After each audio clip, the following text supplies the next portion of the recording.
On June 6, 1944, the world stood still as the largest invasion force in history prepared to storm the beaches of Normandy. This was D-Day, a single, decisive moment that would help determine the outcome of World War II. Under the command of Supreme Allied Commander Dwight D. Eisenhower, nearly 160,000 soldiers, sailors, and airmen prepared to launch Operation Overlord, the beginning of the end for Nazi Germany.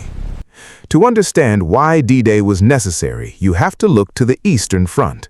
For years, the Soviet Union had been bearing the full force of the German war machine, suffering immense losses after Germany's invasion in 1941. Joseph Stalin repeatedly demanded that the Western Allies open a second front to relieve the pressure. That promise took years of planning, coordination, and negotiation before it could finally be fulfilled in the form of Operation Overlord, a massive effort to establish a foothold in Western Europe. But for all its scale, the success of the operation depended on one crucial factor: surprise. To achieve that, the Allies launched one of the most elaborate deception campaigns in military history. The Germans expected an invasion at Pas de Calais, the shortest route across the English Channel, and the Allies reinforced that belief. They created an entire phantom army, complete with inflatable tanks, fake radio transmissions, and even placing General George S. Patton in command to convince Germany that the main attack would come there.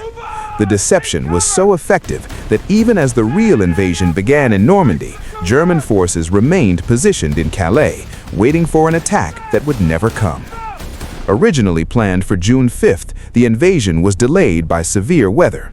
With only a narrow window of improved conditions, Eisenhower made the final decision to proceed. In the early hours before dawn on June 6th, the operation began. Thousands of paratroopers were dropped behind enemy lines under the cover of darkness. Many were entering combat for the first time, descending into uncertainty with the mission of capturing key bridges, destroying German defenses, and securing routes for the forces landing on the beaches. More than 24,000 airborne troops took part in these critical early operations. As they fought inland, nearly 7,000 ships crossed the English Channel, forming the largest naval armada ever assembled. At dawn, battleships and cruisers opened fire, bombarding German positions along the coast.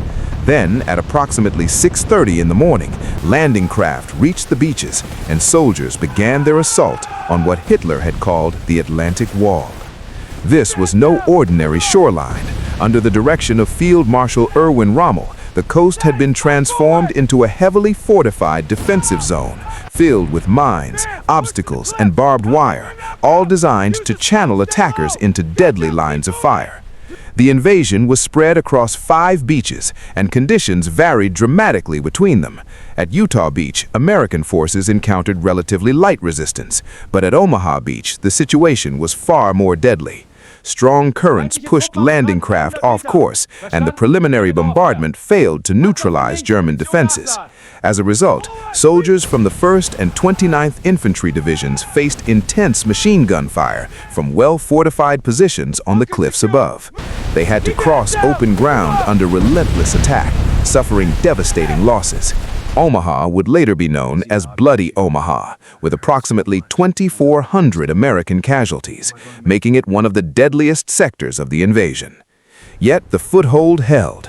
Reinforcements and supplies continued to pour into Normandy, and by the end of June, nearly 1 million Allied troops had arrived in France.